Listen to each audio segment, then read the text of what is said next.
Emergency history lesson and a currently breaking news. Puerto Rico has been a part of the USA since 1898. You probably remember Christopher Columbus, 1492. He sailed the ocean blue and then snitched us out back to Spain. Yeah, so since he never made it up here to the future continental USA, where did he actually discover? Well, he pulled up right at this forgotten spot in the Caribbean on the Taino people, including the island of Puerto Rico. So after that, Spain comes back and colonizes most of Central and South America, including all of these islands right here, just past the Gulf of May and Cantalo Chisme. That's why there's so many Spanish names in the Americas, like San Juan, Santo Domingo, Havana, Florida, Nevada, California. Oh wait, yeah, hella US states were also a part of Nueva España and later Mexico. So if we're being technical, Spanish has been spoken in the continental USA 100 years before English ever was. And if you count in the indigenous languages that survived colonization, plus the settlers from all over the world, linguistic diversity is why the USA has never had an official language. But I'm glad you stay glazing England in English, because our founding fathers, not so much. Meanwhile, Spain kind of starts to fall off in the late 1800s at the exact same time that the USA is on their manifest destiny type shift into a global superpower. So President James Monroe is basically like, hey, Euro bros, you missed the boat. Literally, party's over, stay in your lane forever, do not come over here, we run this side. And Spain is like, bro, please, you already lost Mexico, can you please just let us keep running our game in the Caribbean? Some things get messy, like the USA puts up a naval blockade around Cuba, and the Spanish-American War pops off in 1898. But hey, at least we all learned our lesson, and surely there won't ever be another major geopolitical crisis ever again in Cuba. Anyways, the USA wins the Spanish-American War after a few months and picks up a few souvenirs for the new empire, mainly Guam, the Philippines, and Puerto Rico. And once the war ended in August, some of the islanders were pretty glad to be rid of Spain, like, bye, we could use them around us in ti, pero the USA is like, hey, good news, you're free, and even better news, we're staying. So ever since then, Puerto Rico has been a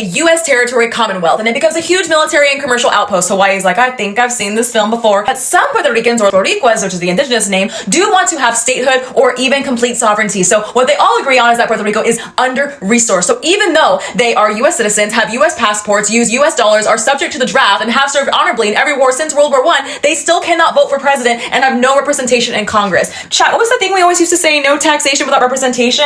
Yeah. TLDR, Puerto Ricans are super American. And I hope he plays una velita.